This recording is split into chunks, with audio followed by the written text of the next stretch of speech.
प्रवासासाठी सर्वात जास्त भीती तुम्हाला कशाची वाटते?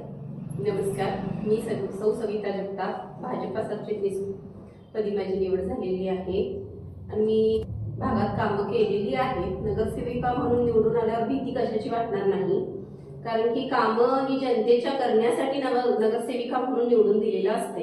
ही कामं करण्यासाठी मी इच्छुक आहे आणि मी कामं केलेली आहेत. गाव भागात ना लेडीज जास्त बाहेर नाहीये, तेवढी मी कामं एक लेडीज म्हणून बाहेर पडून काम केलेलं आहे.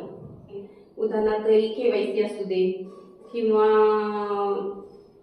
आभा कार्ड, श्रम कार्ड, परत मोत्याचे दागिने बनवणे, गेम्स घेणे, महिलांना प्रोत्साहन देणे, महिलांसाठी भरपूर मी त्यांना मदत केलेली आहे. रेशन कार्ड असू दे किंवा पेन्शनचं असू दे, ते माझ्या घरापर्यंत, माझ्या दारापर्यंत, माझं कुठेही भेटू द्यात, कार्यक्रमात भेटू द्यात, समारंभात भेटू द्यात, कामाशिवाय काही त्या बोलतच नाहीये. मग त्या कामाच्या माध्यमातून मी एक नगरसेविका म्हणून निवडून दिला तर मी अधिक जोमाने कामाला सुरुवात करेन आणि मी त्यांच्या महिलांच्या पर्यंत घरोघरी, घर टू घर मी पोहोचलेली आहे.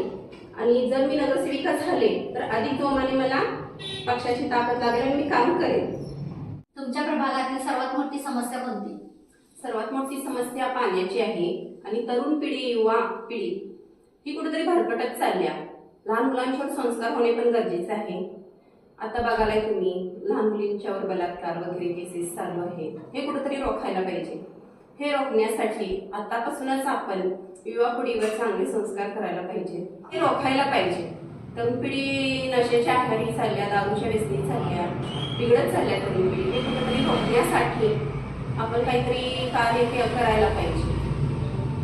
काहीतरी कार्य म्हणजे नेमकं काय करणार? तर तरुण पिढीला योग्य मार्गावर लावण्यासाठी समुपदेशन म्हणा, नाहीतर त्यांना काम म्हणा. तरुण पिढीला काम, घर बसल्या बायकांनी पण काम हे पाहिजे. आणि सगळ्यात मोठी समस्या म्हणजे पाण्याची. पाणी हे आणणारच आहेत, आमदार राहुलदादा आणणारच आहेत, तरी सुद्धा त्यांनी जागोजागी बोर मारून दिलेले आहेत. ही पाण्याची समस्या थोड्याच वेळात मिटेल